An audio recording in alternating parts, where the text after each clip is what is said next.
Now at the age of 43, the President-elect of the United States and his wife Jacqueline go strolling down the aisle, heading for the rostrum while he receives one of the rarest of tributes, a standing ovation from newsmen.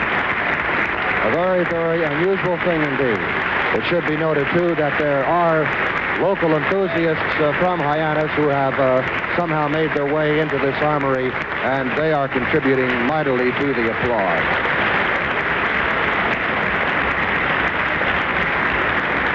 Kennedy, with his typical amazing physical ability to bounce back, looks rested.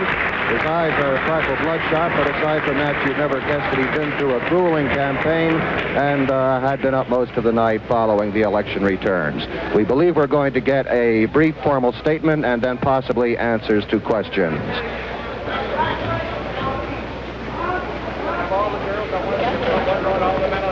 The President-elect of the United States.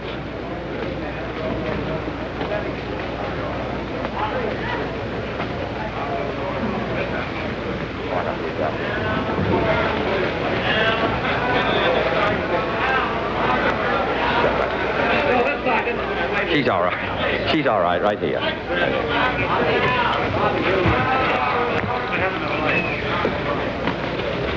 Ladies and gentlemen,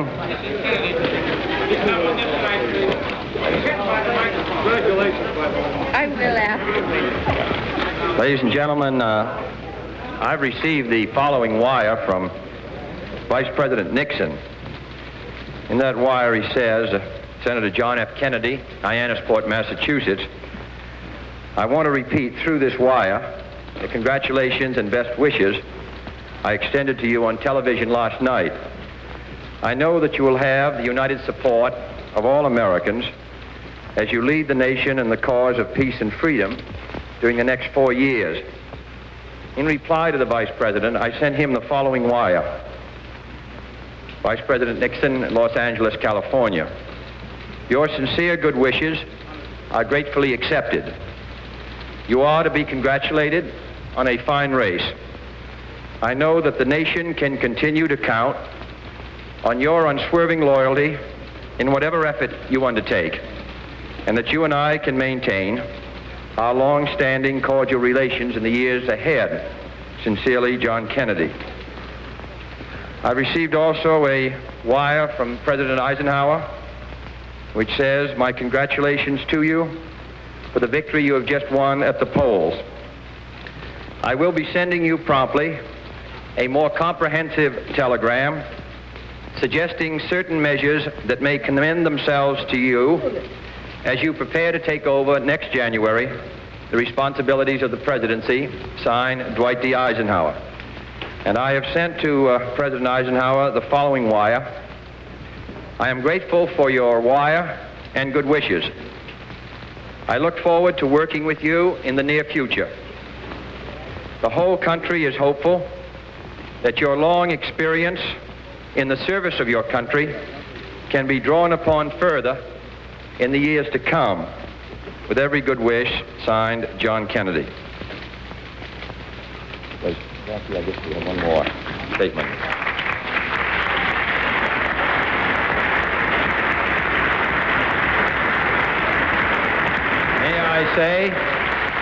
May I say, in addition to all citizens of this country, Democrats, Independents, Republicans, regardless of how they may have voted, that it is a satisfying moment to me, and I want to express my appreciation to all of them and to Mr. Nixon personally. I particularly want to thank all those who worked so long and so hard in this campaign on our behalf and who were generous to me in my visits throughout the country and who were generous enough to support me in the election on yesterday.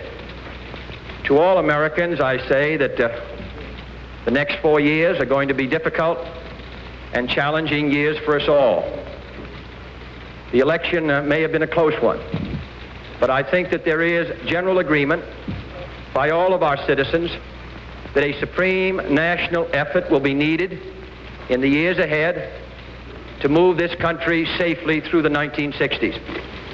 I ask your help in this effort, and I can assure you that every degree of mind and spirit that I possess will be devoted to the long-range interests of the United States and to the cause of freedom around the world.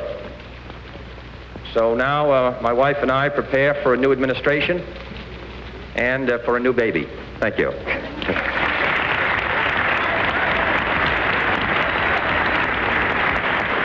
For the first time in this reporter's knowledge, in the months and months that I've covered him, I noticed for the first time some real emotion in the president-elect. A glint of tears in his eyes, and his voice cracked once or twice. The president-elect is surrounded by many members of his family, his sisters Eunice and Pat and Jean, his brother Robert Kennedy, who is also his campaign manager.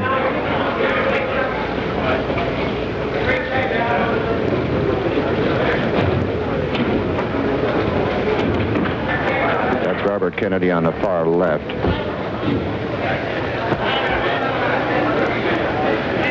And, of course, Father Joseph Kennedy, the one-time ambassador to the court of St. James. Next to him was Teddy, the youngest of the Kennedy boys, right there in the center of your screen. He's 28 years old and was the senator's far western campaign manager. And after that is the mother, Rose Kennedy. And then the rest of the Kennedy girls, Pat Lawford, and Robert's wife, Ethel.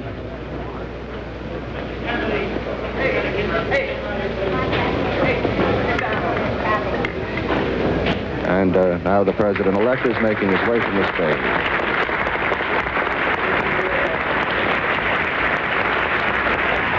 So for John Fitzgerald Kennedy, the long campaign comes to an end, and a successful one for him, despite the fact that the popular vote was a very, very narrow affair.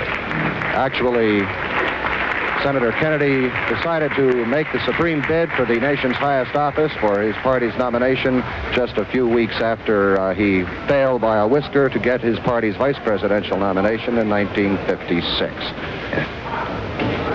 What followed was almost 4 years of continuous campaigning, crisscrossing the nation, going from state to state, talking to delegates, going back time and again to make sure that these delegates stayed with him. The rest of the story, of course, is history. His first ballot nomination in Los Angeles in July. And then since then, the slam bang campaign against Vice President Nixon, which ended about an hour ago when the vice president publicly and formally conceded defeat.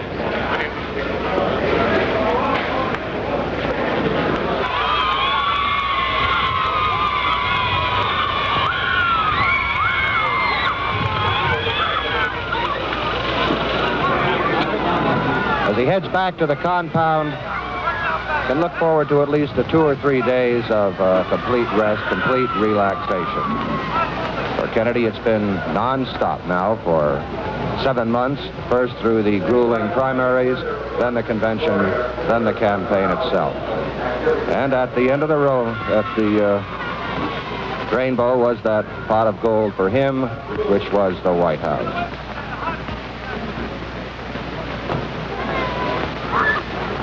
Rather nostalgic scene to any veteran campaigner. I feel like I ought to be in the buses, charging off down the highway. Fortunately, that's done for another 4 years. So as Kennedy and his family go back to the compound 2 miles away in the small village of Hyannisport, the saga of the 1960 conventions and campaign and election night comes to a close. That's the story from Hyannis.